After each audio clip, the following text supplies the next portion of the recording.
This is AJ from Sports Hub Media with San Jose Sharks media legend Brody Brazil. I'm sorry, Getting but you, did you just say legend? Is that how we're yes, I starting? said, yeah, I'm starting with a legend. Thank you, by Yeah, the way. you're welcome. Getting you on the show is a big deal to me, not only because I'm a fan, but also I see a lot of similarities between us. You grew up in the Bay Area. Your big break was covering high school sports. You were making videos as a kid, which so I'm sure you would have been on YouTube if it was around back then.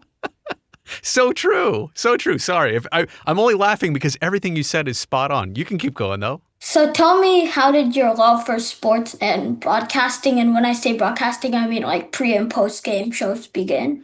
Well, AJ, first off, thank you for having me on. I truly appreciate that.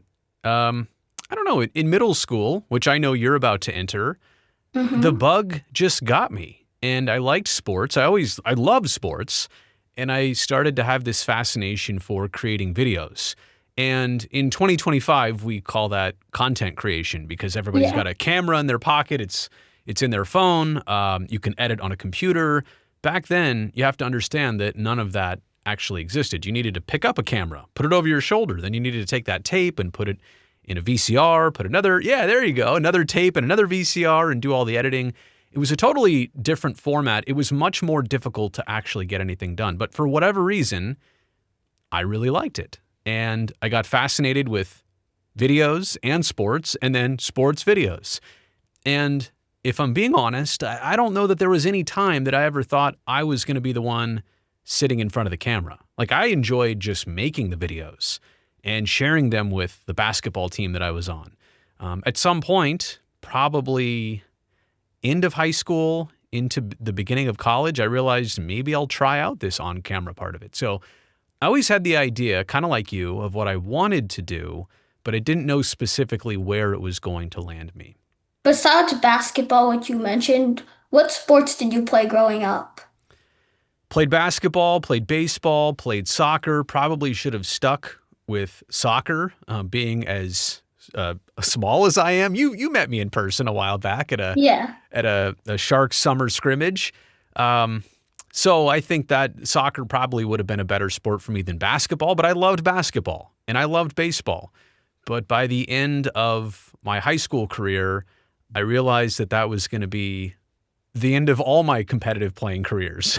I was not good enough to make it to the next level. And maybe that's why I kind of pursued, sports broadcasting. And it was just another way to stay in sports and keep involved with something that I loved, like have that team element, that team atmosphere. I just wasn't good to play it, but was I good enough to cover it? So it felt comfortable. It felt like the right thing to do back then. What were your favorite sports teams growing up? Like your favorite hockey team, favorite basketball team, favorite soccer team, favorite football team? Yep. Well, I liked the way you said it earlier about how I would have been on YouTube if it existed when I was a kid. Yeah. I would have been a Sharks fan since birth had they been around, but they only came around when I was, 10, 11 years old in 1991. And I actually didn't get to go to a Sharks game until 1993. So I was about 12, no, 11 or 12 when the Sharks bug hit me. But I had grown up going to A's games. Obviously, the 49ers were a big deal when I was a kid. Very successful. Bill Walsh, years and era, and Joe Montana, and names that you've probably heard about before. No, I know You them. know those ones. Yeah, I was actually named after 49ers quarterback John Brody. I don't know that everybody knows that. But, so some connections to the 49ers. And I grew up in the East Bay, where I still live today. The Raiders did not exist. I think they moved in 82 back down to Los Angeles. So from 82 to 95, the years of me growing up, they weren't around. So the 49ers were the only football team here in the Bay Area. So I grew up with the A's. I grew up with the 49ers. I never disliked the Giants. I know a lot of people will pigeonhole me as being the A's guy for my, growing up at the Coliseum and covering the A's professionally for as long as I did. I've always admired the Giants. I think they've always had great teams, obviously won a bunch of World Series, had some very interesting characters and players, and I love their fan base. So I know they see me sometimes as a little bit of an opposition. It's never meant to be that way. I was aligned with the other side, but I've always respected the Giants too. And I should also throw in the Warriors. It's hard to believe, probably to you, AJ, but the Warriors were really bad for a I lot of know. years. And so when they kind of exploded with Steph Curry and Draymond and Clay and Iguodala and Kevin Durant came around, it was the exact opposite of what I grew up watching, which was I, basically one or two good years of the Chris Webber, Tim Hardaway, Chris Mullin, Mitch Richmond era of Warriors. yeah. Those 1 or 2 years of good stuff. So I love the Warriors growing up, even though they never rewarded the fans around here back then. Was there a broadcaster that you watched that got you interested at an early age? That's a great question. I don't know that there was a sports broadcaster. I can't say I was young and watching like the local news, but there was somebody from Channel 2, KTVU in Oakland. His name was Dennis Richmond. He actually recently passed away. There was another news anchor named Dave McElhatton who was on Channel 5, KPIX. I don't know. It was a default thing back then. As much as everybody watches YouTube today, back then people watched the local television channels, and those anchors, those news anchors, just kind of had a comfortable feel in their presentation. They felt kind of natural. They didn't feel robotic. It didn't feel like they were reading off of a teleprompter the entire time. When you watch a television show, kind of the way when you watch something on a screen or on a phone, but back then watching something on TV was really inviting somebody into your house. And so that's kind of the era of media that I grew up in. And I think those two names and individuals, they just felt comfortable to welcome into your living room. And that's kind of what I always wanted to be in whatever I did in television once I realized that's what I wanted to do. Correct me if I'm wrong, but you had an internship at High School Sports Focus while you were in high school. How did that happen? And were you doing anything related at school, like writing for the school paper before you got the internship? I think I was writing for the school paper. Like there was a journalism class. I remember the name of the school paper was The Olympian. It was Castro Valley High School. Um, I met a camera person for Channel 36, which had the show High School Sports Focus, while I was recording highlights of my own high school football game. Obviously, I wasn't on the high school football team, but I was at a game and I met somebody who was there for their work purposes. And I'll never forget, his name is JD. I still talk to him on a regular basis, pretty regular basis. And he gave me his card and said, "Are you interested? You look like you know what you're doing. You look like you're pretty excited about this. If you want, we do internships. Give us a call and we'll set it up." So, I mean, I did. I took the card. I called him. I visited the TV station. And by the end of, that final semester for me of high school, I was driving down to San Jose as an 18-year-old. Was I 18? Yeah, 18 at that point. Maybe once a week on Fridays, maybe twice a week sometimes on a Wednesday and a Friday, to go down to the TV station, to then go out with a photographer, go shoot a baseball game or a high school softball game, or sometimes a volleyball match, to learn how to use a camera, to learn how to edit, to learn how to write a script, and then to be there on Friday nights when we did our show live. So that was the internship for me is what opened the door to my first ever job in the business. And I guess that's kind of still how it works here in 2025. It may seem not fair that you have to either do something for free or for school credits or for the bottom, the minimum wage type earnings that you'll get doing an internship. But as some will tell you, it's the experience and the connections and the networking. That's the real value of, what hopefully is something you're doing for a short period of time. And then how did you turn that internship into a full-time job? You know what? I was there. I think being present is a huge part of it. Learning the skills for the job is a huge part of it. And the right timing of somebody else. I think somebody else had left. There was some turnover in these jobs of recording the games and going out with a big TV camera and the company car and driving out to, whether it was somewhere on the peninsula, somewhere up in the East Bay. For us, our studio was in San Jose. It was my first semester of college, actually, is when I got my first television job. So in high school, I was an intern. As soon as I got into college, I was an employee at Channel 36. And so it's really, again, it's being present, it's picking up on the skills and learning the skills, and then just having the right timing and opportunity. And those three things aligned, and they offered me a job. And it started like that. And then eventually it was, do you want to edit some more? And then do you want to try your hand at doing a report, like with you doing the reporting? And so it just kind of took baby steps from those very beginnings. Can you tell me how the hosting job was offered to you? I'd have to remember exactly the scenario, but it was similar, right? It was being present. It Mhm. was having the skill set to be able to host a show. And I can't remember the circumstances under which they offered me that opportunity. I think her name is Christine Nubla. This was somebody who worked with us. She was one of the co-hosts of that program, and I think she went on to do something else. And so there was kind of that opening, and the bosses and the powers that be, they considered some options they had. I think they looked externally, they looked internally, and at some point they gave me the opportunity to do it. And so I was very thankful for that. And as I look back, to give that role to somebody who, was only a few years removed from high school, I didn't have a ton of experience. Those are kind of the lucky breaks in reverse. They could have gone with somebody a little bit more seasoned, a little bit more experienced, but to be able to have that type of job, I got very lucky. But I think to some extent, you kind of have to make and force your own luck in those circumstances. Was it a surprise when KICU unfortunately canceled the show? And what did the management tell you? Are you trying to make me cry, AJ? Is that what you're trying to do here? No, I'm not. I know, I'm kidding you, buddy. Um, what was it like? It was a surprise. It was a huge surprise. In fact, I think you ask a great question. I mean, it's almost like you were there when it happened, because I took it really hard. I got a phone call one morning. It was a couple weeks before Christmas, so December of 2007, I want to say. And it was out of the blue. That show had been around for 15 or 16 years, and you thought it would always continue. Our ratings were doing well. We had as many sponsors as we had ever had before. But I will tell you that in the business of television and media and old media, not YouTube and not people doing their own platforms and social media. I'm talking about old media like TV stations and networks.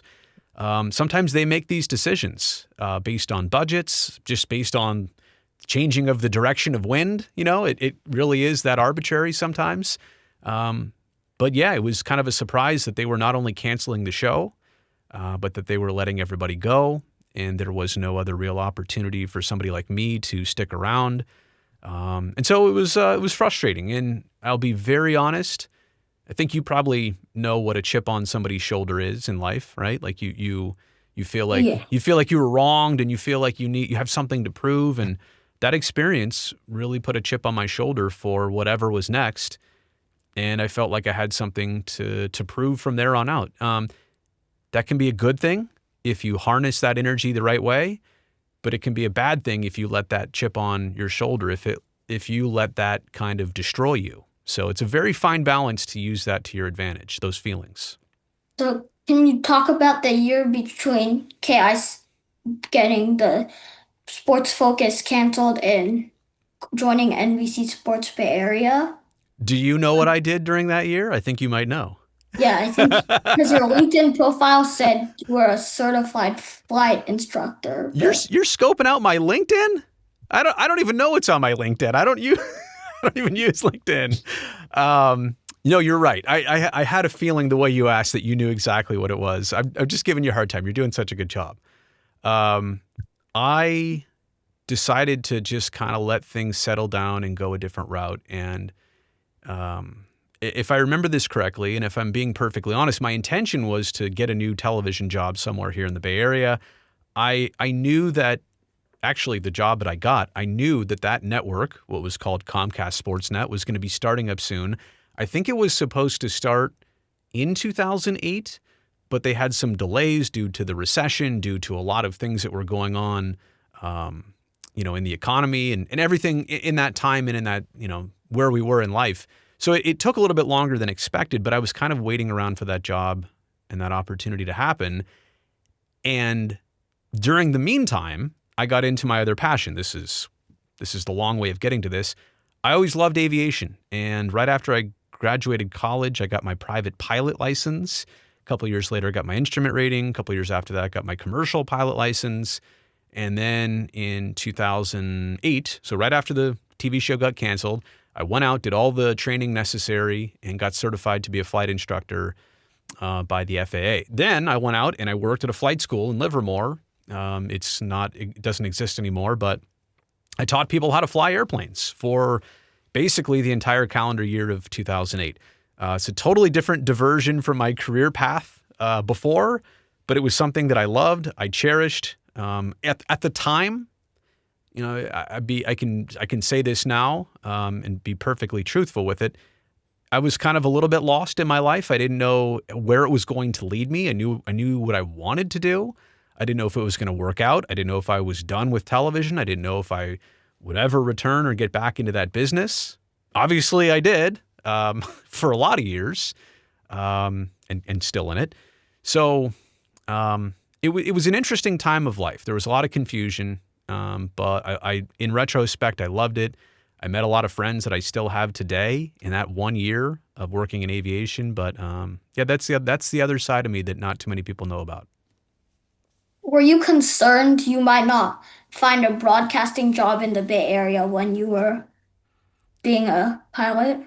Yeah, I was because broadcasting it's not how should I say this? It's not hard, but it's not easy. If that makes sense. Does. You can make it a hard job, you can make it an easy job, but the opportunities they don't always come around as frequent maybe as you'd like. And the circumstances and the roles and the chances, the opportunities, they just don't happen on a regular basis. There's only a small handful of these positions, whether it's at a local TV station or in this case, the job I was searching for at the regional sports network. So yeah, and that was a main priority for me was to not leave the area. In television and the old way of doing things in old media, the way it was is that you got a starting job somewhere that maybe you weren't from in a small market, could be in the middle of the country, could be in a very remote part of the country. And then all of a sudden you take the next step and then you start working in San Diego and then you get another job in Denver and then you get another job in Seattle. And then eventually, if you're lucky enough, you can come back and work in the Bay Area where you were from. I'd only ever worked in the Bay Area and I didn't really want to sacrifice that, nor do I still want to ever sacrifice that, to be honest. So I was very concerned that I would never get a crack at it again here in the Bay Area. At least, let me say this. I knew there would be a chance. I didn't know if that chance would actually happen for me or not.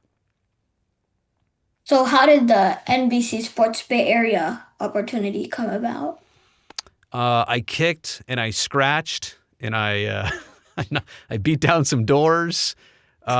Persistence, it was a lot of persistence. It was calculated persistence because I think you can come off as maybe over aggressive and even annoying a little bit if you're too persistent. We all know that as common sense people, but when you really want something, you have to put yourself out there. Very fortunately, there was a man named Ted Griggs who was the general manager, and I think maybe even president was his title of the network back then. And he gave me the opportunity to come in and get interviewed and set me up with the right person who was doing all the hiring. He was actually only familiar with me because he's a Bay Area guy as well, too. He's got children. Some of them played lacrosse. Some of them were featured on High School Sports Focus, right? So now it all comes full circle of why, being around, being present, trying to maintain a good reputation and image, it matters because he knew me. I didn't know him. He knew me. So when I reached out, he said, of course I know who you are. Send me a demo reel and we'll get you in touch with the right people. No guarantees that we'll give you a job, but at least there was that crack in the door that opened up. And so that's kind of how that all started. And the other part about it is that when I was hired, it was not originally to host shows. It was they actually passed on me for all of those opportunities. They hired 8 people, I want to say 8, 9 people to do all the hosting of the shows. I originally wasn't chosen. They kind of passed me by, but they said, we want to keep you in here and we want to give you opportunities and repetitions and roles, and we will give you those. So you're going to have to kind of work your way through this. And I did. I took a field producing job, which I did some field producing. I did some studio producing, but within a couple months, they threw me on the air. And then within a couple months after that, I was hosting shows and I signed a contract, and the rest is kind of history for 15, 16 years. And can you describe the different roles you held there and how you progressed into each? It's a great question. I started out doing a little bit of everything, but that was kind of the format of the network back in 2009 and 2010. They didn't really want anybody to settle in on a particular role, which I never really enjoyed that part. Covering 49ers one day, covering Raiders one day, covering Giants one day, covering Warriors the next day. I think you're best at your craft when you can kind of focus on one topic, one subject, be really good at it, and build that bond with the viewers. So eventually we transitioned into that format. But at first we had a highlight show, kind of a Sports Center-ish type show called Sportsnet Central, hosted that a bunch, did some reporting for that show a bunch. It was, I want to say, the first full season of Sharks hockey that I was approached. And I believe the question kind of went like this: hey, we need somebody to do our rinkside reporting on the broadcast, like on the game broadcast. Would you feel comfortable doing this? I was like, you mean cover the team that I've grown up watching since 1993? Yeah. Now, granted, I was getting ahead of myself. I'd never actually covered the NHL. I'd watched a lot of Sharks hockey, but watching as a fan and covering it to that level, I'll be honest, are two different things. So there was a little bit of a learning curve for that, but that's kind of how all those opportunities came to be. And then I would say for the last 10 plus years of me working there, it was mainly hosting the pre and post game shows for baseball with the A's and hockey with the Sharks. And I really enjoyed that. That's the most challenging job, I think, in the building, or was in the building. There's no scripts. There's no, I mean, you prepare, don't get me wrong, but a lot of times you're on the seat of your pants. How do I say that? You're on the fly, basically. And you're just kind of winging it as best you can. And so those are the tough shows, but those are the ones, the work and the challenge are what I enjoyed doing those shows. And then the A's and the Sharks, along with the Sacramento Kings, went to become NBA Sports California, right? Yeah, there's two channels. There's NBC Sports Bay Area, which had a bunch of different names over the years, and then there's the California channel. And you're right, the Bay Area channel has always been the Giants and the Warriors, and the California channel has always been the A's, the Sharks, and the Kings up in Sacramento. And on your YouTube channel, you've touched on the difficulty of having to leave NBC Sports Bay Area. How long did it take for you to process what happened? I'm still processing it. You know what, AJ? It was a place where I spent 16 years working. You know, when I started there, I was in my 20s. When I left there, less than a year ago, I was almost at my mid 40s.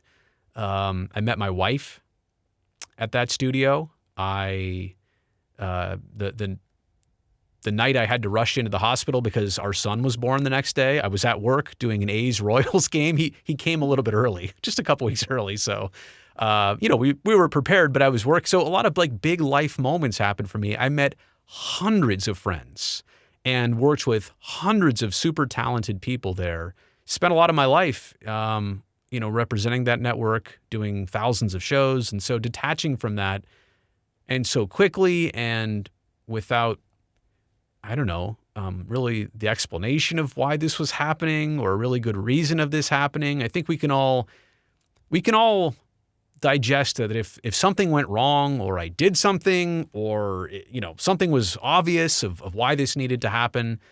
But that part never was maybe explained to me. As I've talked about before, I didn't have the answers to any of that stuff. So it was very difficult to have that end and kind of what you mentioned before, the uncertainty of, will I find something else? Will there be another chance to work in sports here in the Bay Area? Or was this the end of it for me? Thankfully, I know now it was not. And there were some other job opportunities that I interviewed for and was seeked out to do. I also seeked out some things. I know we'll probably talk, I'm sure, about landing with the Sharks, but in terms of ending it with NBC, I'm aware, first off, so many people reached out to me the day I made the announcement, which I appreciate it, warms my heart. I also am aware of a lot of comments that were out there on social media platforms and people coming to my defense. And, um, I can't heart everything for Yeah. one reason or another, but my heart felt all of those things. And I truly appreciate the support that people gave me during what was a very difficult time. There's no question about it. Did you rely on your experience with KICU to get through it? That's a great question. You really worked on this. That is very impressive. Yes, I think having gone through it before, it reminded me of a lot of things of how I felt when the road kind of ends for you. And I think that's why you see a lot of athletes who, when it's their decision to retire, they feel good about it. But when somebody else kind of forces their retirement and says, well, we're done with you, it's never a good feeling. You like things to end on your terms, right? And if I'm being honest, I don't know that I ever would have left my last job. But that's not the way it ended.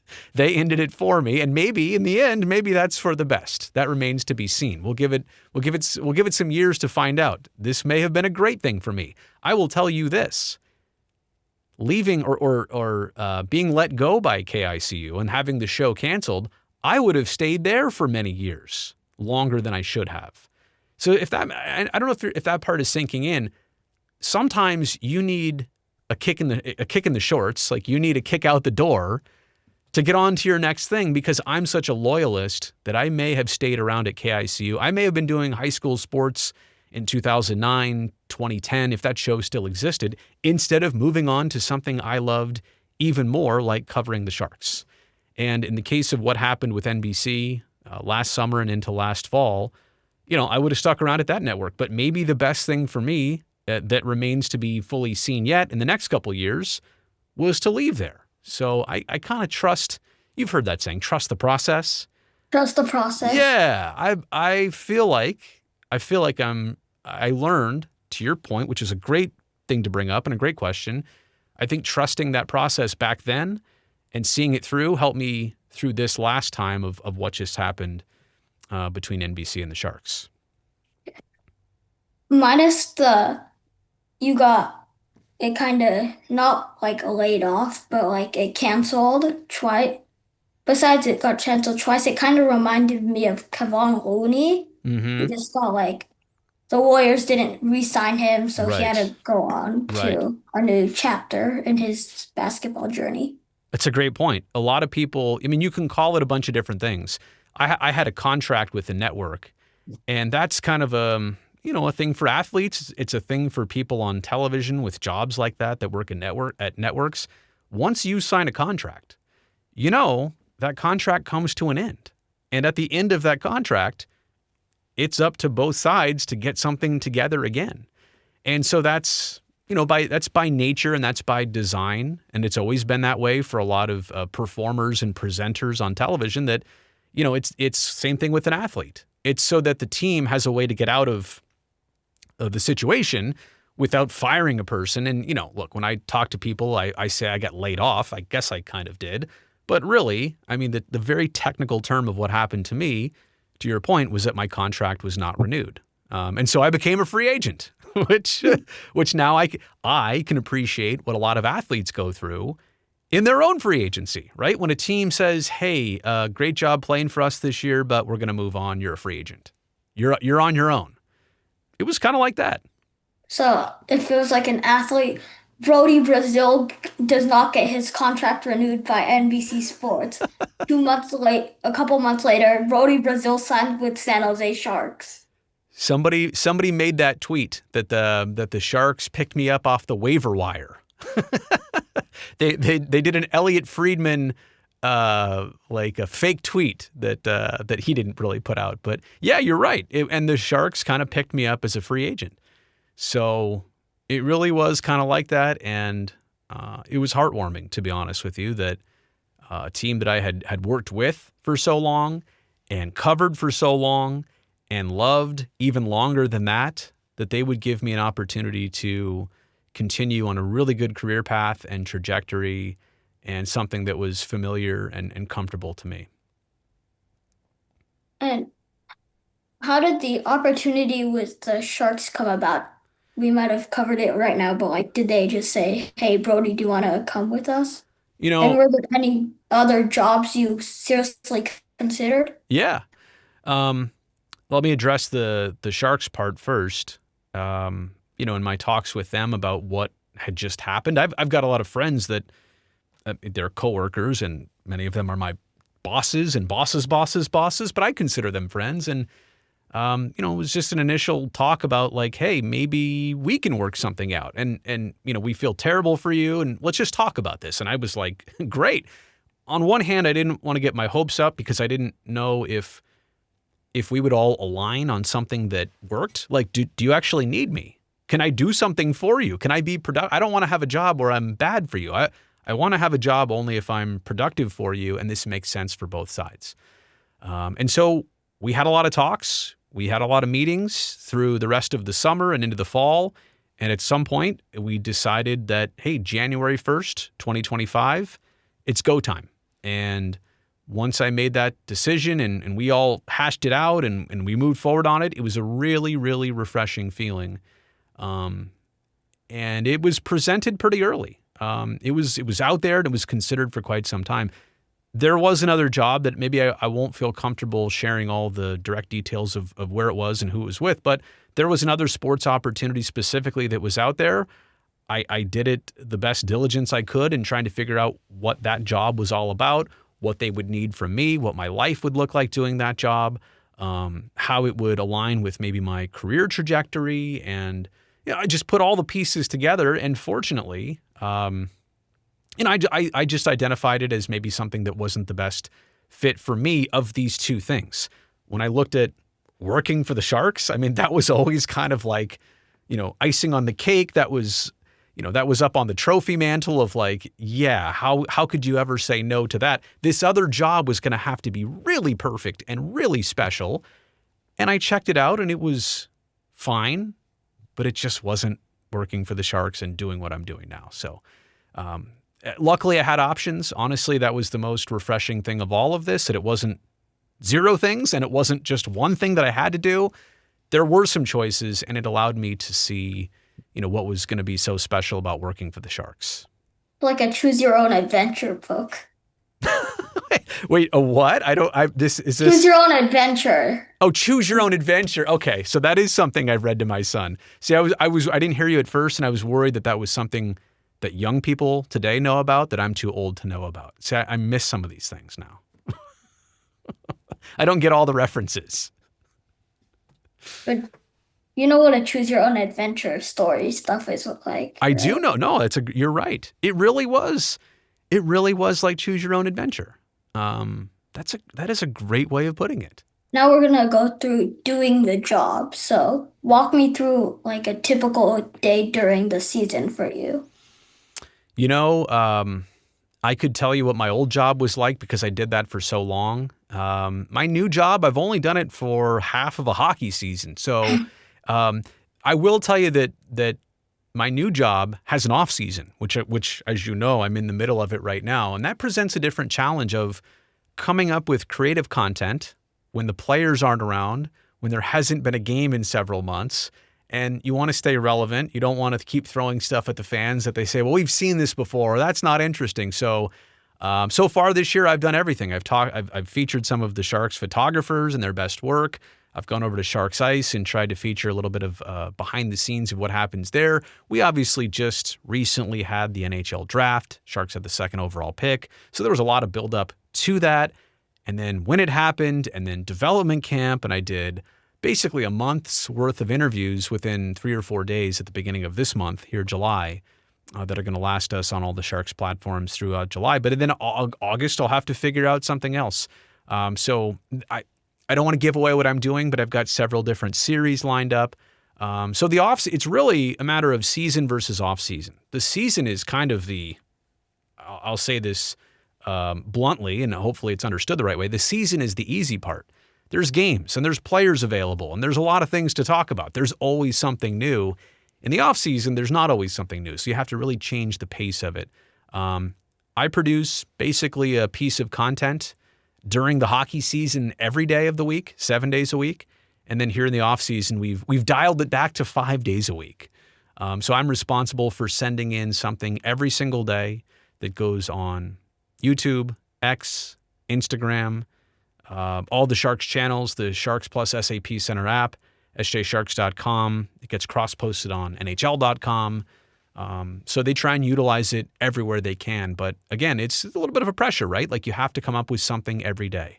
A segment, an interview, something like we're doing right now. It could be remote, over Zoom or Teams or anything like that. But yeah, it's there's a little bit of pressure of it. Like I'm not doing shows right now, but I am doing content and a pretty hefty volume of it. Yeah, I was looking at your YouTube channel earlier, and some of it was like Sacramento tired of Let's Go Oakland chants was I think your most recent video, and then Thunder getting some arena or Cardinals hosting fans on team play and stuff. Mm-hmm. Yeah, my YouTube is separate from the Sharks work. And my YouTube is something that I started I really started it maybe 6 or 7 years ago or 8, but I really started to put in more emphasis and work on it in the last couple years. It's grown in terms of the audience and subscribers and views. And I don't remember what the number was last year, maybe 12 million views, something like that. We passed 80,000 subscribers recently. I'm hopefully on pace to get to 100,000, maybe by the end of this year, maybe early 2026. Like all that stuff is great, but the real thing is that it's a good platform. A lot of people are on there. They're watching. The videos get shared. I don't live and die by the numbers on there. We've got some members on the channel. Those videos actually that you mentioned are members first videos, so they will get published in the next couple of days. But YouTube is great. It allows me to cover more of the national stories and the things that I was always unable to do working for a regional network and working for specific teams only. So it's kind of a side hustle. I'm not going to lie. It's a separate thing. I don't put any Sharks videos on my YouTube anymore. I do my Sharks work for the Sharks. It's similar, but it's also different than the Sharks work. It's content creation, but I put a lot more personality into it and I handle them differently. But yeah, YouTube has been very refreshing to be able to have a little bit of control over the situation and to, use my background in production to like make this home studio here. It's been fun. It's been honestly, I if it didn't exist right now, I don't know that I would be I don't know that I would be as satisfied with the media landscape at all, if that makes sense. I don't know if I would love doing sports media if it weren't for the existence of YouTube right now. Because like even our Sharks stuff, a lot of our work for the Sharks gets mainly seen on YouTube. So it is a great platform for disseminating your work, sharing your work. Well, you also do tank talk, and I saw that you had chats with some of the Sharks players in a couple weeks ago. Yeah. Yeah. It's, interviews are what people I think probably want from me the most, maybe with the Sharks. It's just because I've been interviewing Sharks players for 16 years now. So that's maybe where they see me most comfortably fitting in. And it's kind of one of the things I aim to do in working with the Sharks is that, they, as you probably know, they don't get as much coverage or media love as the Warriors do in our market or the Giants Yeah. do in our market or the 49ers do in our market. So these platforms exist. My skill set exists. And so I'm trying to use those things to give us, our team and our players, the interviews and conversations that you normally wouldn't see anywhere else. Is there a minimum number of content pieces you're supposed to do daily or weekly? It's about one a day. I mean, like I was saying before, I'm responsible for, and the idea behind my job, and I didn't really mention this before, but we basically, we went through the process of creating this job that I would do that didn't exist before. So we're kind of, a lot of it is on the fly. But the idea and the concept was during the season, something every single day for a Sharks fan to watch. And then in the off season, pretty much every day, which is kind of how we've landed on this 5 days a week type thing right now. So that is kind of there is that bar set of how many pieces of content, whatever that adds up to be. If it's like 300 something pieces of content. But you know what? During the draft and that weekend, I think I had 5 or 6 things within 2 days, right? So sometimes there's more. Sometimes we go 3 days without something for like 4th of July holiday. So it balances out. Where does your YouTube channel fit in the picture? Will it always be a side thing, or will you ever connect it to a job? I don't know that I don't know that I want or need to connect it to the job. I don't know that they want or need anything that I'm doing on my YouTube channel. They're welcome to it if they want. I'm not that possessive over it. I'll always like having this as an opportunity and a place to make videos and talk about the things that I want to talk about. And it's kind of like having your own radio show or your own nightly television program. It literally is that cool. And again, AJ, I want to stress this. Like when people ask me, how do you get to be a broadcaster? What are the things I should be doing? One of the very first things I mention is start your own YouTube channel. And even if you're really bad at it, that's fine. Don't even publish it, but start your channel. Make a video every day, every other day. Talk about what happened in today's Giants game. Sit here in front of the camera. Give yourself 5 minutes. Make the 3 most important points you can make about what happened. And that's practice. That's repetition. And having a channel, I think for me, it's not anymore about getting better or practicing. For me, it's about growing a platform and being able to monetize it and make a living to some small degree off of it, and have it reward you like that. But I think it's equally valuable for somebody beginning too. You don't need the TV station. You don't need the TV network anymore. You don't need all that stuff to at least get the work and the repetition in to get yourself better. So I think, again, I can't stress enough how special YouTube is. And so I will probably always, to some degree, keep that, in my arsenal, so to speak. Is there a scoop interview or feature that you're particularly proud of or is memorable for you? Yeah, um, in working with the teams like now I work for the Sharks, but even when I worked with the Sharks or with the A's for NBC, there were a lot of things that I was privy to. Like they told me this is going to happen, but I can't say anything about it, right? So it's difficult because I know, on this date, this news, a contract extension or whatever is going to come out. But like you're in the circle of trust, but I can't really share it, right? I'm trusted with that knowledge so that when it does happen, I'm ready to react to it. But I want to talk about something that happened when I was in the first year or two of working. And as I told you before, it was when we did a bunch of different jobs. I was assigned one day in 2009, probably the spring of '09 or the summer of '09, to go out and cover a Giants game where they were pretty sure that Freddie Sanchez, who was on the Pirates, was going to get traded to the Giants. There was a lot of talk and a lot of rumors about that. So they said, Brody, your job for today is to camp outside the Pirates clubhouse at back then AT&T Park, maybe SBC Park, AT&T Park, and cover this story if it happens. We don't know if it's going to happen. So I'm there. I meet Freddie's agent, and nothing's happening, and the game's over, and Freddie's packing his bags, and I'm like, all right, well, this is done. I'm walking out of the clubhouse. Hey, thanks for everything. He goes, hey, can you go back in there? Freddie just got traded. Wait, Freddie had just done his interview. Freddie thought he was traveling with the Pirates. It was their getaway day game. He's like, agents aren't allowed in the clubhouse. Can you go back in there and grab Freddie? I'm like, wait, so I'm going to tell Freddie that he got traded? I couldn't find him. I talked to a clubhouse assistant who went and found him, and I said, he just needs to go see his agent. But then I told our camera person, hey, Freddie just got traded. He's going to come out here. He's going to do an interview. So we captured him saying goodbye, him hugging all of his teammates. He was on the Pirates. He didn't get on the plane. He walked across the hallway to go over to the Giants clubhouse. The game had ended. Most everybody had gone home. I interviewed him on the walk from the first base side of the ballpark to the third base side of the ballpark where the Giants clubhouse is. Got the first and only and real exclusive interview. He broke down in tears. This is a grown man, AJ, who just got traded from one big league team to another, was in tears basically by just what had just happened. And I was too. Like, I was very emotional watching this happen in real time for him. So I broke that story. It happened right in front of my eyes. I'll never forget that one. That's nice to know, to be the one that breaks the trade. Yeah. Well, And I would say this though. Let me just say this as a piece of advice for young people.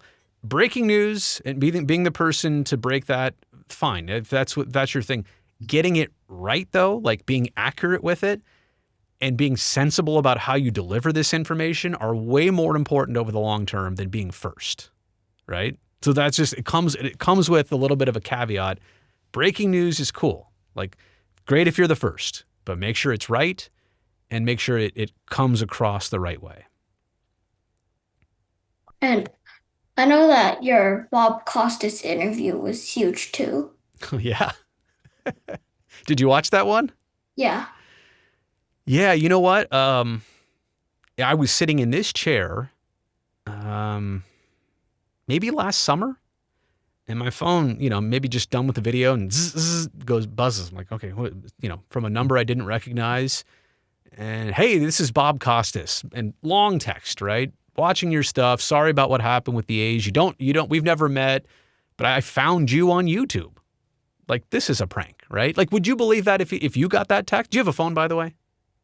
I have a flip phone, Oh, but okay, no. okay. So I gotta make sure I know that about you. But if you had gotten an email, right, or a message like that, and it said it was from Bob Costas, would you believe that? I wouldn't. I Yeah, would think it would be a scam or something. right, exactly. But um, so but I figured, hey, he's an NBC person. He got my number through some NBC people. And so I texted back and said, hey, he said, would you like to talk sometime? I was like, would love that. So we talked maybe the next day for like an hour. And what I told him back then, this was, late 2024. I said, hey, Bob, I'm going to take away like the great chat we just had. And I don't want to ruin this by asking you for a favor yet. So I'm going to wait a few months and then I'm going to ask you for the favor of coming on my YouTube channel. And so he's like, no problem, I'll do it. I'm like, great, but I'm not asking for that for now. I want to wait. I want this to settle in is how cool this was. But he was great. I ended up meeting him in person in February when the NBA All-Star game was in San Francisco. He was out here doing some coverage on it. I went out to the city, met him at the hotel. We had a nice lunch, great conversation. I mean, 2 hours like wasn't even enough for our chat. We could have gone on and on all day. So I can't tell you how much it means because it's not over. Like I was just texting him the other day while I was on an airplane flight. I can't tell you how much it meant for him to reach out and how much it means to me that he makes himself accessible just to chat. I'm sure if I ever had some real life or career advice that I wanted to ask, I'm sure he would give me the very best. He's already offered up some networking opportunities. And I'll be very honest, AJ, when young people like yourself reach out to me, this is the reason why, like what he did for me is why I've always been in the mode of if somebody asks me to be interviewed, like I remember what Bob Costas has kind of done for me, I want to return that favor to the next generation. And so I hope you are already seeing that for yourself 10, 15, 25 years down the road. Oh, You know what I'm saying? That yeah. you pass that on to somebody else who wants to interview you in 2045. Yeah, I think I would Yeah. be Yeah. willing to help. And I mean, you'll feel confident about your skills by then and you'll feel like you have something to give, You've got some experience and you've got some seasoning to pass on to somebody else who could use that advice. you know Shay from basketball? Do I know who? Shay, Gilgis Alexander. Oh yeah. Yeah, absolutely. SGA. Yeah. Yeah. He will sign autographs a lot because he was one of those people that were always asking for people's autographs. So, It's a great comparison. Yeah. If you've been on the other side of the fence, so to speak, of like, like I don't know how those people do it over there. And then you become one of those people, you always want to make sure that you open up the gates, right? You want to make sure that you are accessible and look, I can't satisfy every request of somebody who wants something, but for the people that like yourself, I see what you've prepared for this so well. You're grinding, you're doing your thing. People will probably look at you and say, oh, like it's cute, like a young kid who's wanting to do this.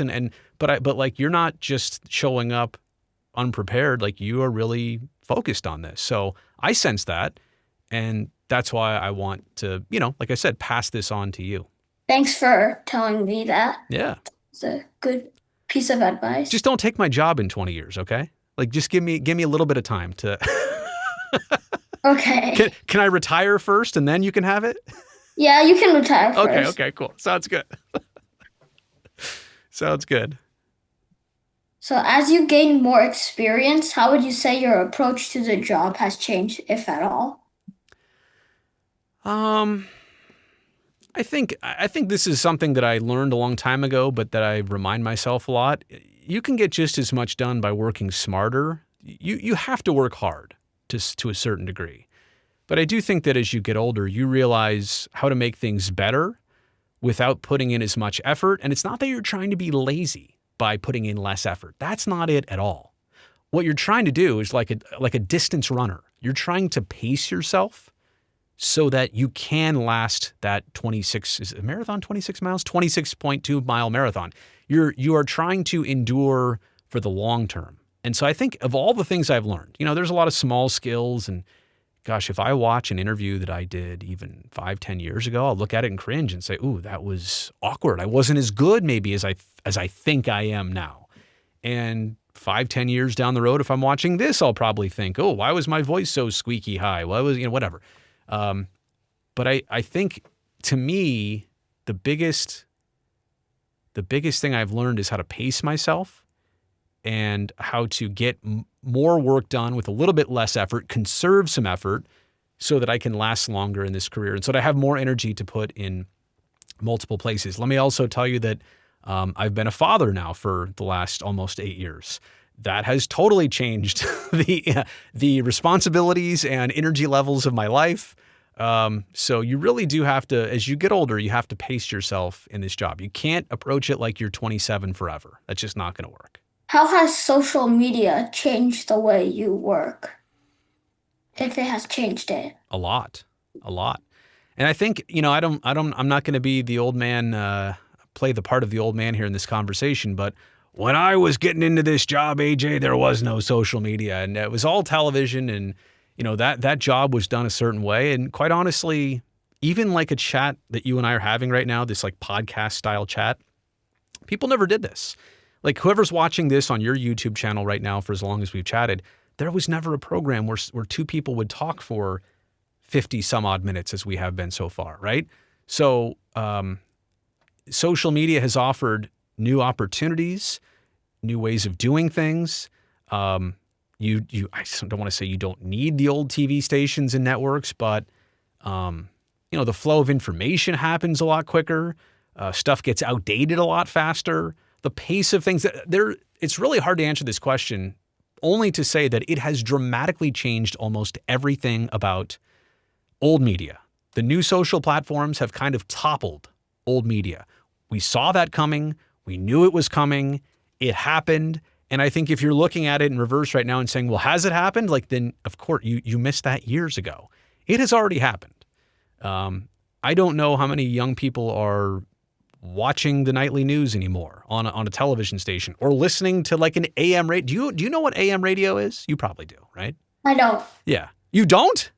No. You don't know what AM radio is? No, I don't know what it is. Yeah. So you know what I'm saying? Like, there are old platforms that just don't make sense anymore. And so these social platforms and look, YouTube is one of them. They're so valuable for the next generation. You have to be forward thinking. I'm gonna ask you a question you asked with Bob Costas. Uh-oh. Is it a good time to be in the business with old media or new media? It's a difficult time to navigate things, to figure out what something's going to look like. I know I remember the question I asked Bob, and that's a great one for you to ask me. You know what? It's hard because there might be more opportunities to do things by yourself, like me and the YouTube channel. Like, that exists now. I can do that. 10 years ago, I don't know if there was an audience big enough. YouTube existed, but I don't know if the audience existed on YouTube. It is a good time, I think, but you have to be the right type of person who is ready for a change of pace. If you're going from old media to new media, It should create more opportunities for you. It should be a good thing for you, but you have to be a versatile enough person to make that switch. And old media, you have to talk a certain way. You have to talk like like you've been broadcasting for years, and you probably have to wear a suit and tie. When you're on new media, you still have to be professional and presentable and responsible, but you have to be versatile. You have to know how to edit your own material, how to probably use your own camera, how to set up lights in a home studio, all of those things. So it is a good time if you are the right person for the job. Then the last question for the doing the job hmm part of this episode. What's the most rewarding part of your job? I don't want to say this as if, people watching your material and commenting on it. That's not it. Like I'm not doing this for the attention. I'm doing this for the reaction of people who genuinely appreciated, learning more about I'll use all the Sharks players, for example, a William Eklund, an Alex Wenberg, a Yaroslav Askarov. When I do an interview and they say, I didn't know that about that player, or I'm so glad that I saw this interview. I'm just trying to create something for a certain demographic of fan and people. And when they say, I'm so glad that this happened, or I saw this, or you did this, it has nothing to do with, it's not the egotistical part of, oh, I saw myself on, it's just the opportunity to present something in front of you that hopefully you enjoyed. I think that's the rewarding thing. And you know what? On old media, you can't watch a television screen and tap hearts on it. Doesn't work that way. But on screens and on phones, you can. And I think that two-way feedback is part of what I really appreciate. So, and you know what? When I meet people in real life, it's one thing to get a comment on social. It's an even better thing, and I'm sure you'll find this out someday. Somebody will stop you at a hockey game or in a parking lot or wherever, the grocery store. Hey, Ajay, I know you. I watch your YouTube channel. You do great stuff. I really appreciate it. I watch a lot. That means the world to me. And again, has nothing to do with the egotistical side. It has everything to do with your work is valued and your work is appreciated. Simple as that. And so now we're gonna move on to the Sharks. So how would you sum up the Sharks season just now, and what were your key takeaways, both positive and negative? Well, 32nd in the league in the standings, so that it speaks for itself. But that's the outsider's view. If you look at the Sharks' record, if you were around it, like I was, if you saw it like I did, if you watch anybody who watched the Sharks this past season saw growth, saw the ship starting to turn around the right way, and obviously a big part of it is Macklin and Will Smith, but another cast of I don't want to say a subcast of characters, but a whole nother layer of characters between a Colin Graff, between a Shakir Mukhamadullin, between a Yaroslav Askarov. I could go on, but we're starting to see the waves of talent come in and the high draft picks that are going to play out really well. And hopefully Michael Misa makes the team this year, and maybe Sam Dickinson will be on the Sharks this year. You're starting to see things formulate really nicely. So how did last season go? It was rough. It started really rough with a lot of losses, and it ended really rough with a lot of losses. But the only thing I think moving forward that they have to really do is make sure that they give young players the experience they need, and also to never be satisfied with, more losing is going to happen this year to some degree. I hope it's not a big degree, but you always have to make sure that you hate losing, right? You can never let that slip in and think, well, we're expected to lose, so it's fine if we do. You can't feel that way. And I know they don't. So as long as that hate of losing continues and the growth also continues simultaneously, it's only a matter of time before they're back doing what I covered them doing, which was making the playoffs every year and making runs for the cup every year. You just mentioned Misa, so as you know, the Sharks drafted Michael Misa with the number 2 pick. Do you think he will be in the lineup this upcoming season? I know they like him, but I also realize it's very rare and it's very difficult for somebody who just got drafted to crack an NHL roster in the season right after they were drafted. So I would say that, Are the odds against him in that happening just statistically based on everybody else? Of course. But he's a pretty special player. And I think he's probably already at that skill set of being able to make the team. I think I don't want to speak for any coach or any general manager. You'll find out that you don't ever want, you don't want to be the voice. I would say I feel very confident he's got a very good chance of this happening. Not guaranteed. I would say the odds probably sway more likely that it happens than it doesn't.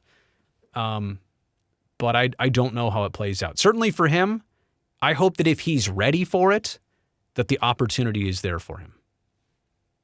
And how about Sam Dickinson? He seems like he's ready to me. I watched him in development camp. He moves his feet. He's confident. He skates confidently, shoots and moves the puck. He's got the right attitude. If he thought he was ready last year, which I'm not saying I don't think he was, but I think, and he did pretty much everything you could ask of him in this past OHL season, won basically every cup, every title, every award. He did it all. So I think he's ready. I think based on even some of the moves the Sharks made and even the Thrun for Ryan Reeves trade, I think that probably spells out that there is a slot for Sam Dickinson. All he's got to do is go and win that spot. He's got to win it still, but there is a spot for him. And when do you think the Sharks will be a playoff contending team? Oh my goodness, that is that's the number one question, internally and externally. I'll just say this. I would love to see the Sharks this year flirt with the standings and be in the race and be just, hey, we're 8 points out of a playoff spot. Great. Have that. Just have a successful season. Maybe get on the winning side of a record this year. My hope is that by not this season, by next season, was that 25, 6, 7, 26, 27, that it's a lock, right? That it has to happen that year. If it happens this year, I'd be surprised, I'd be thrilled, I'd be all of the above. It's still a work in progress, and these things do take time. So this is going to be an interesting building, hopefully a bridge season to what lies ahead 2 years from now. And that's just my prediction. I'd love to be wrong in a very good way, if that makes sense. And now we're going to do a couple questions about the Oakland A's. Oh, boy. But now Sacramento. Oh, boy. Go ahead. So when do you think the A's will move to Las Vegas? I mean, it's a large question, and I don't know that all the answers are out there in terms of, is Las Vegas happening? I mean, there's a construction site, and there's some cranes going up. There's some dirt being moved around. Until there's a stadium, they're not playing any games there, and maybe until there's money and a plan for the stadium, there's no stadium. I think Sacramento for 3 years minimum was the idea.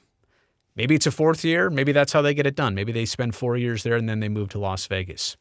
It's really hard to know.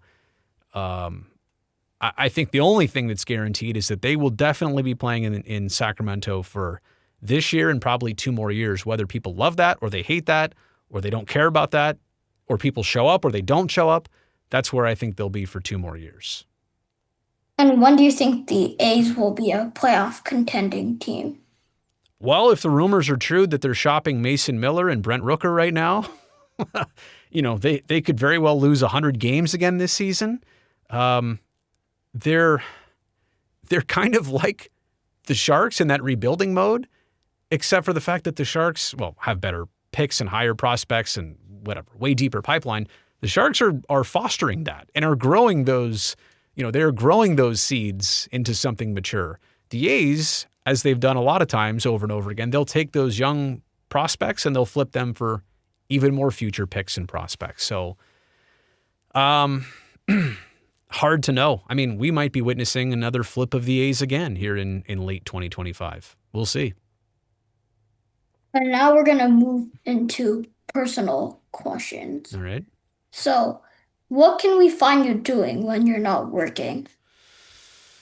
I'm mostly working all the time. I've just picked up golf during this first off season I've had in a forever long time. I'm a dad, spent a lot of time with my son, summertime, a lot of pool time. I try and take care of him as much as I can. the downtime, the off hours, parenting. Maybe you'll find out, or maybe from your parents right now. It takes up a lot of an adult's time to have children. So, parenting, golfing, try and get some vacations in. That's pretty much it. I may have told you a different story in my 20s. More hobbies that I had time for, I don't really have time for. I keep it pretty simple and straightforward. And how did you get into flying? It's a good question. You know what? Out of college, I was interested in it. And I told my parents I want to take flight lessons. And the deal was this: I'm just going to take it until I don't like it. It's expensive, right? And it's a pretty big commitment. You got to spend a lot of time and energy and focus. But the idea was, hey, try a lesson, try 2 lessons. If you don't like it, just stop. And I never stopped. And I went from private license to instrument to commercial to flight instructor to instrument flight instructor. So just found something I loved and stuck with it. There were no pilots in my family, nobody close to me, no mentors really, nothing built in. It was kind of an odd fascination to have, I suppose. What is your favorite book? Um, okay, fun fact. I do a lot better listening to audiobooks than I do physically reading a book. And a part of it is the time management. I just don't have the time to sit down and read a book. So I listen to audiobooks while I'm doing things. I listened to a book about a year ago called The Hail Mary Project, which I just found out they're turning into a Hollywood movie that is Ryan Gosling starring in it. The Hail Mary Project was a fun book. I don't want to give away I'll try and summarize it by saying somebody on Earth is tasked with going to outer space to save Earth. It's by the same author as The Martian, but a really good listen. And what favorite show? My wife and I binge so many different shows on, between Netflix and Hulu and HBO Max and Apple TV. I'll probably say Bridgerton. I really like Bridgerton, and my wife does too. All the streaming shows. We watch them all. We zip through all of them. No, I mean, like, Game of Thrones was a great show, and I could name a bunch of them. But in the last 4 to 5 years, like pandemic after that, we watch a lot of those streaming shows, and so. But Bridgerton was a recent favorite for sure. How about any sports shows? Because I heard Quarterback, a new version came out. You know what? I used to like sports television more when there was a show called Real Sports on HBO, and they did journalism of sports, and they covered stories, and they spared no expense in traveling and doing interviews, and I like that type of sports programming more than the new age studio shows of 3 people yelling at each other and who's the greatest quarterback of all time, and let's have that argument right here, and this is why you're wrong, and blah blah blah. It gives me a headache. Yeah, So yeah. So I'll be honest, I tune into sports programming just to see what other people are saying, AJ, but I don't know that if it's my own free time, if I've got nothing better to do, I typically don't put it on just to put it on. I put it on if there's something pressing that I want to follow and cover, or that I need to do a little research on and hear what other people are saying, but I generally don't just turn any one particular thing on. So I know that's a weird thing for you'd think somebody like me to be saying, but that's really the way it is. You know how Alex Ovechkin passed the all-time goals this year? Yes. And the First Take ESPN show? Mm-hmm. The people on that show started arguing more about who's the greatest ever or something more than congratulating him. Right. You make a perfect point. That's basically what that new format of sports has become. And apparently a lot of people watch it, or they're interested in it, and they love the Stephen A. Smiths of the world, or even, a Pat McAfee show is a little bit different than that, but it's a different world out there than it used to be. So I'm okay with that. But I try and bring a little bit of the old school into the new school. And what's your favorite food? Ooh. I've always loved Mexican food. I've always loved Italian food. But I'll tell you, the new one in the last maybe 10 years is Indian food. Just, Ooh. it's a lot, because I feel like it's There are a lot of similarities. By the way, I've also become a vegetarian in the last 8, 9 years. And Indian food offers a lot of meatless products Yeah. that are really good. But I feel like the connection for me is there's a lot of similarities between Indian food and Mexican food. Different spices, different preparation, different presentation. But still something that tastes so good that can burn the heck out of your mouth. Like maybe that's the common thread. But I'd probably narrow it down to those three. No, I come from some Indian descent, Okay. so Yeah. yeah, I know like 30% of India is vegetarian. So Right. Right. And you so go to, it makes sense for me to be, like it works with my food preference. if you go to any restaurant, Indian restaurant, you're gonna find a vegetarian option. Exactly. What do you like? What kind of Indian food do you like? Um, well, I like bread a lot, so Yeah. I like naan. Yeah. I like a lot of Indian food. You know what you have? You have It's a gonna go, you have a non-issue. Get it? A huh? non-issue? Get it? No, no, never mind. Just to play on words. And and following up from favorite foods, how about your favorite dessert? Anything chocolate, to be honest with you. Tiramisu cake, peanut butter chocolate, like Moose Tracks ice cream, you name it. Peanut butter and chocolate is a great combination for me. Also, Join my 4-year-old brother. I also like birthday cake flavored anything too. It's outstanding. And if you could travel to any place in the world right now for free, where would you go? Well, I'm hoping to do another European trip with my wife. It's been a long time since I've been out there. Our 10th anniversary is coming up. But I've been there before. The real places I haven't been to that I'd like to go, a lot of spots in Asia, Japan, Korea. People talk a lot about Thailand. I have to do the research on exactly like where specifically I'd want to stop. Hong Kong, I don't know. But I that general vicinity of the world, I have never been, and I'd love to, as well as Australia and New Zealand. So I would put those maybe near the tops of my list. Places I haven't been that I'd like to go. Also, I'm telling you right now, a lot of the Asian, like Japanese, Korean, Thai, Vietnamese, Mm-hmm. etc., Chinese, they have a lot of meat and fish in them Uh-oh. in their meals. So I better be careful out there, huh? Yeah. Also, you're gonna have to live off of ramen in your Japan stay. I'm okay. How do you think I got through college? A lot of ramen, buddy. You'll see. You'll find out someday. No, we're planning on going to Italy next year, and Cool. mom's always joking, like, if you want to go to Italy, we're gonna have to live off of ramen the 2 months before. Cup of noodles. Yeah, well, because that Italian food's gonna be heavy, buddy. You gotta get some workouts in. Well, you don't, but somebody my age, I do. Otherwise, Italian food every night is gonna sit uncomfortably. I'll leave it with that. I most recently interviewed Shang Peng, who is a beat writer Yeah, for Schwartz. yeah. And this next question stumped him a lot. Let's see if it'll stump you. All right.